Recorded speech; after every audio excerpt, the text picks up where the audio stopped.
जय हिंद दोस्तों। अररिया हब में आपका स्वागत है। आज हम लोग सामाजिक विज्ञान यानी सोशल साइंस का क्लास 10 का 40 ऑब्जेक्टिव क्वेश्चन को देखेंगे जो प्रीवियस ईयर में आया हुआ है। पहला क्वेश्चन के साथ स्टार्ट करते हैं। पहला क्वेश्चन है, एशिया और यूरोप के बीच कौन प्राचीन स्थल व्यापारिक मार्ग था? तो क्वेश्चन नंबर 1 का आंसर हो जाएगा बी, रेशम मार्ग था। क्या था? रेशम मार्ग। अगला क्वेश्चन, चौरी चौरा कांड के बाद गांधी जी ने निम्नलिखित में से किस आंदोलन को बंद कर दिया?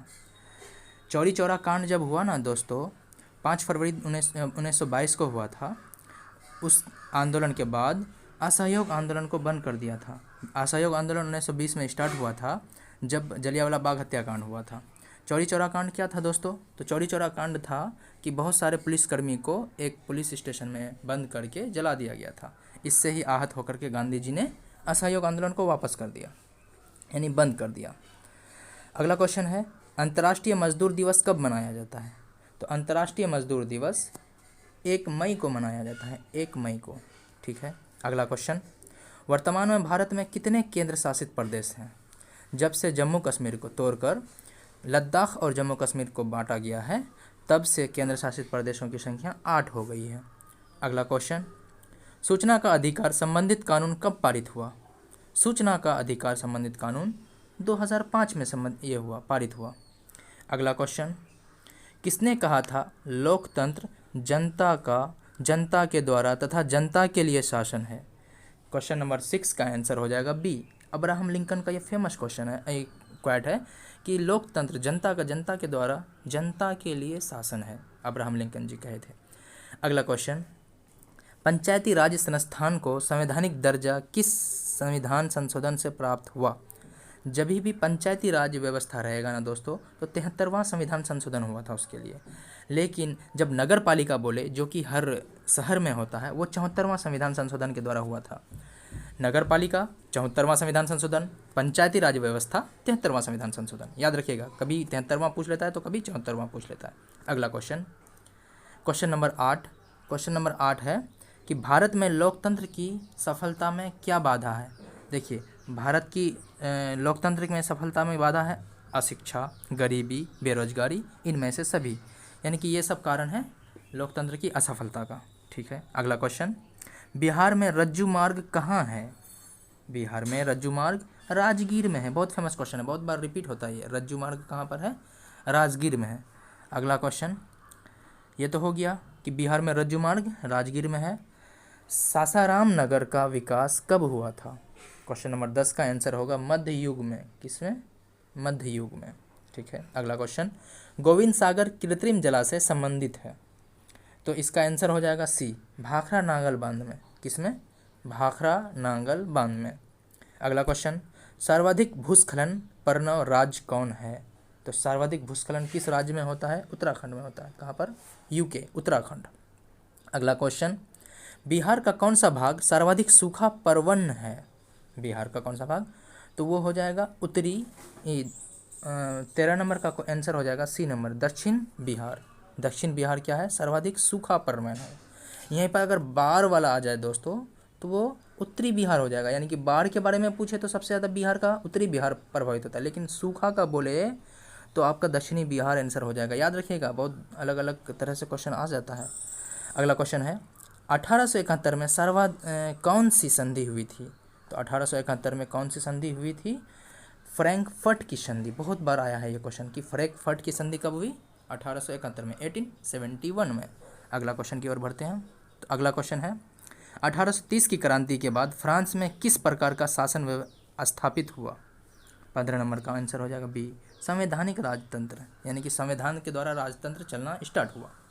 16 क्वेश्चन, रूस की बोल्शेविक क्रांति का नेतृत्व किसने किया? क्वेश्चन नंबर 16 का आंसर हो जाएगा सी, लेनिन ने। किसने किया था? बोल्शेविक क्रांति का नेतृत्व लेनिन ने किया था। भारत में राष्ट्रीय आय की गणना कौन करता है? याद रखना, ये केंद्रीय सांख्यिकी संगठन यानी कि CSO करता है। बहुत इंपॉर्टेंट क्वेश्चन है ये। अगला क्वेश्चन, निम्न में से कौन पिछड़ा राज्य है? तो आप ऑप्शन में देख करके बिहार को समझ जाइएगा कि सबसे कम साक्षरता वाला राज्य बिहार, सबसे गरीब राज्य बिहार, यानी कि पिछड़ा राज्य में कौन आता है? अपना बिहार आता है भाई।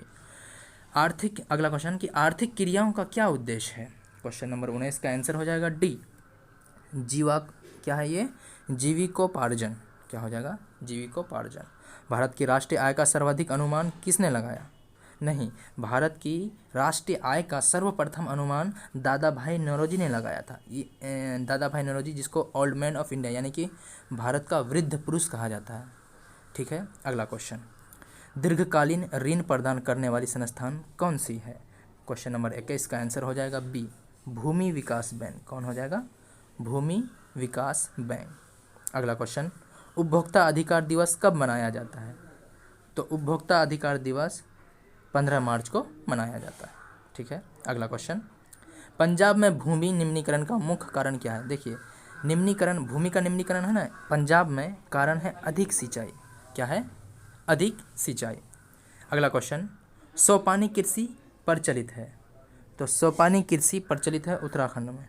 किस में, उत्तराखंड में। अगला क्वेश्चन, तो अगला क्वेश्चन क्या कह रहा है कि सोपानी कृषि कहाँ प्रचलित है, तो उत्तराखंड। ये तो हो गया। बिहार में प्रायः कैसी मिट्टी पाई जाती है। तो देखिए, बिहार में प्रायः है ना जलोढ़ मिट्टी पाया जाता है, जिसमें सबसे ज़्यादा धान की खेती अच्छा से होती है। तो बिहार में प्रायः जलोढ़ मिट्टी पाया जाता है। आयुर्वेद का जनक किसे कहा जाता है। क्वेश्चन नंबर 26 का आंसर हो जाएगा बी, चरक। चरक को आयुर्वेद का जनक कहा जाता है। बिहार में कितने प्रतिशत क्षेत्र में वन है। क्वेश्चन है कि बिहार में वन कितने परसेंट पर है, तो वो 7% पर है। याद रखिए, बहुत इंपॉर्टेंट क्वेश्चन है कि बिहार में 7% पर वन है। अगला क्वेश्चन, निम्न में से कौन लौह युक्त खनिज का उदाहरण है। तो लौह युक्त खनिज यानी कि लोहा का खनिज कौन कौन है, तो मैग्नेटाइट आंसर हो जाएगा।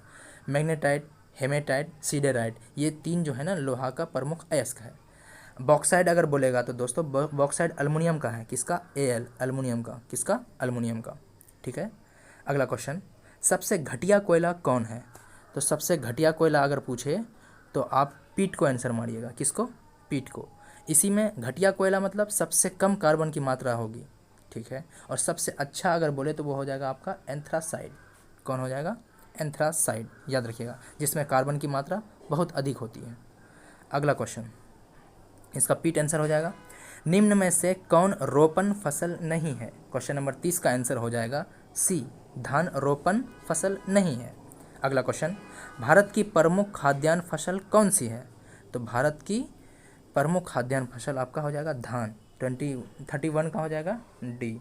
अगला क्वेश्चन की ओर बढ़ते हैं, बिहार में कितना प्रतिशत कृषि क्षेत्र है।